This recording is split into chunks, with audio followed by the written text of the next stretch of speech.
Hi there, and welcome to the Paletteful Packs YouTube channel. My name is Alice, and in front of me I have the August 2020 Paletteful Premiere Pack. I'm so excited to see what's inside, so let's just go ahead and open this guy up.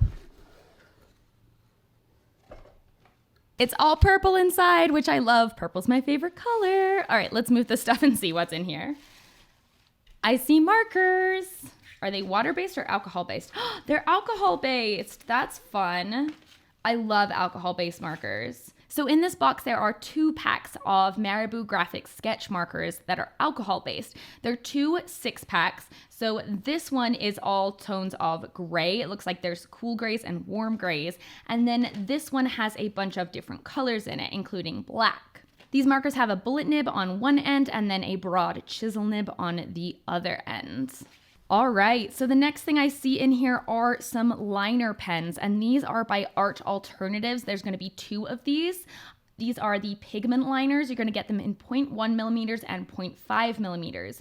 These are pigment ink. They are water and fade resistant as well as acid free. I actually have some of these from a previous Paletteful, and they are some of my absolute favorite liner pens. They work very, very well, and I am super excited to work with them again. So we have a Faber-Castell Pitt Artist Pen Bullet Nib 1.5, and that is going to be in white. So this is white India ink. It is waterproof and light fast as well as acid free. It's also odorless and it won't bleed through paper. It's also supposed to be nice and opaque, and I'm excited to use this to add on some white highlights. The last pen that I see in here is another Faber-Castell Pitt Artist pen, but this is going to be in gold. It's got the same specs as the other one, India ink, light fast, acid free, and this is a beautiful gold color that should have a high opacity even on dark paper. So I love adding metallic touches to my artwork, so this is perfect as well. The last thing that we're gonna have in here is a surface, and so I see that right at the bottom, so let's grab that.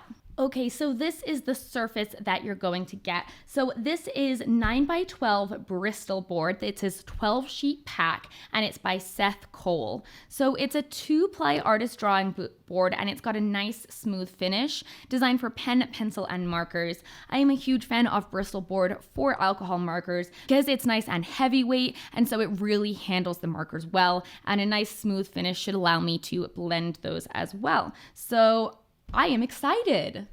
Okay, so this is everything that you're going to get in the August 2020 Paletteful Premiere Pack. I am really, really excited to dive in and use these alcohol markers. It's been a while since I've used alcohol markers, so I can't wait. So I'm gonna go ahead and draw something up, and then we will play with the markers. So as with every Paletteful Packs video, the first thing that I have to do when I get started is go ahead and swatch all of the different colors. And this helps me see what all of the colors kind of look like out of the pen, how things are going to perform on the paper, and all of that good stuff. So I swatched the different markers, then I played around with the pens and saw how they were going to work over the top of the markers. And I actually realized that if you write with the white pen and then put marker over it, it actually shows through. So that was a fun little discovery that I wasn't intending to make.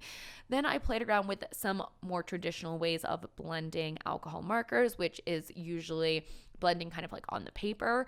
And then I played around with another technique that I use quite often with alcohol markers, which is using rubbing alcohol to dilute them and use them almost as paint. You can do that by putting them on a little bit of a plastic surface and then just using rubbing alcohol and a brush to pick it up, basically. So pretty simple. There's a lot of different ways to use alcohol markers that aren't just putting them straight on the paper. So we're going to talk a little bit more about that later. Before I get to the alcohol marker work, I did start with some line art. So I drew up this little ballerina. It was based on the Vaganova Ballet Academy, their performance of the Fairy Doll. I thought it was absolutely beautiful. I love ballet, and I thought that it would be a really nice little piece. So I drew this girl up, and I kept the lines pretty loose and free, and I wanted the painting or the drawing, the colors to kind of bleed in and out of the lines. So I wanted the lines to kind of define her figure, and then I was going to kind of be a little bit more loose with the overall colors. So I started with a little bit of a loose wash, and I'm speeding really fast through this first part because, as you can tell, I had a couple issues with my focus and it was out of focus. So we're speeding right through that very beginning part, and now we're back in focus. But basically, I just started laying down the under part of the painting. I used some of that watered down or alcoholed down, I guess, marker to throw in a more of a peachy yellow background. And then I drew these roses and I used the bullet nib and created some hatching marks. And then I went ahead and added alcohol over the top, and that helped soften those marks as well. For the actual dress, I wanted to be able to build up more lighter pink tones and peach tones. So I did again water it down with alcohol, and I used that to create all of these different layers and kind of help keep things really nice and loose and expressive. Once I had those overall elements in, I went in to establish the background color. So because the front is kind of more of these warm reds and oranges, I decided to do green. I thought it would contrast nicely and be good for like kind of the background of the roses, because, you know, roses and leaves and that kind of stuff. So I used the green and just went in straight on the paper. One of the really nice things about alcohol markers is it's pretty easy to go and create a really flat area of color if you want to. And I didn't put too much focus on this, on creating it really flat here, because I was going to go through and add a lot of texture. But it's just interesting because even just throwing it on without even trying to make it flat, it's still way flatter than a lot of other medias would be, which is really cool. So once I did that, I used that technique that I showed before of rubbing alcohol onto the marker. And what that does is the rubbing alcohol is going to push the pigment out, push the dye out, and it creates these really cool little speckles and splotches. And that's something I wanted to use a lot to create texture. Then I went through and I wanted to add some more depth to the roses, so I added in some more of the pink marker and then softened that up, and then again used more of that watered down pink marker to add in some more pink to like her face and her knees. And then I just straight up used the pink marker on her ballet shoes because there's a lot of pink, and the pink marker was really pretty. It was like very fluorescent and bright, so I really enjoyed using it kind of as this like brighter pop, and then having these kind of like peachy tones kind of bleed out of it. To darken up the roses and add some more contrast, I went in with the blue marker and used the bullet nib to kind of define the, I don't want to say shadows, but more like the lines of where the roses would be if I did line art. But then I went ahead and softened that by going over the top with a pink marker to blend it a little bit more, and then adding in a little bit of water because I wanted there to be a definition, but I still wanted it to be really loose. I didn't want it to have these like crisp lines like the ballerina in the front. So by using the blue, I was able to create more of a purple and create a darker tone without having a darker red.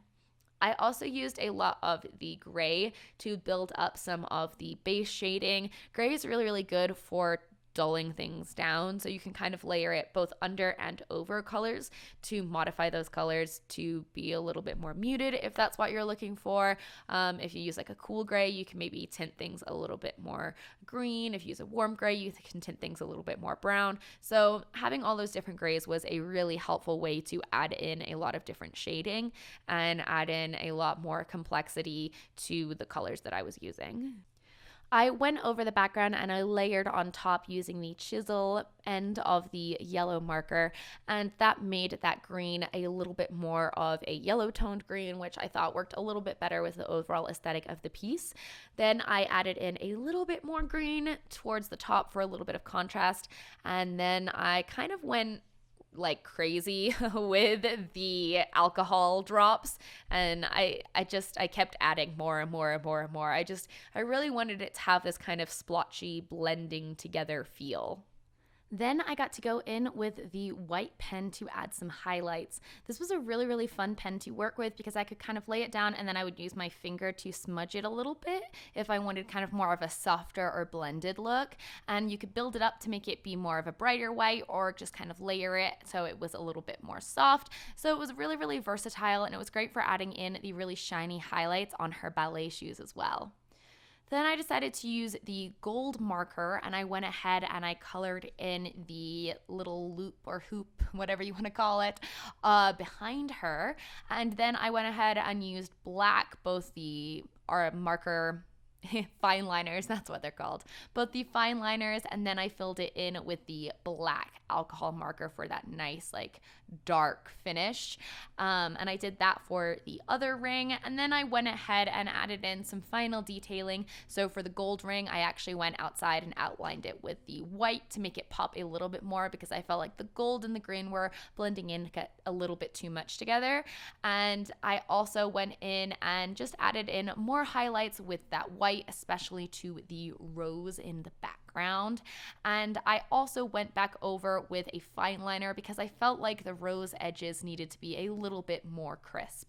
And that's pretty much everything that I did. I added in a couple little more details here and there, but that's pretty much it. I really enjoyed working on this, and I hope that you got some creative ideas as to how to use these different alcohol markers in your Paletteful packs. If you are interested in getting your own Paletteful packs, then there is a link in the description box below. You can go check out our website there and order your own. I can't wait to see what everyone did with this box, and I hope that you enjoyed the art. Thanks so much for watching, and have a great day. Bye!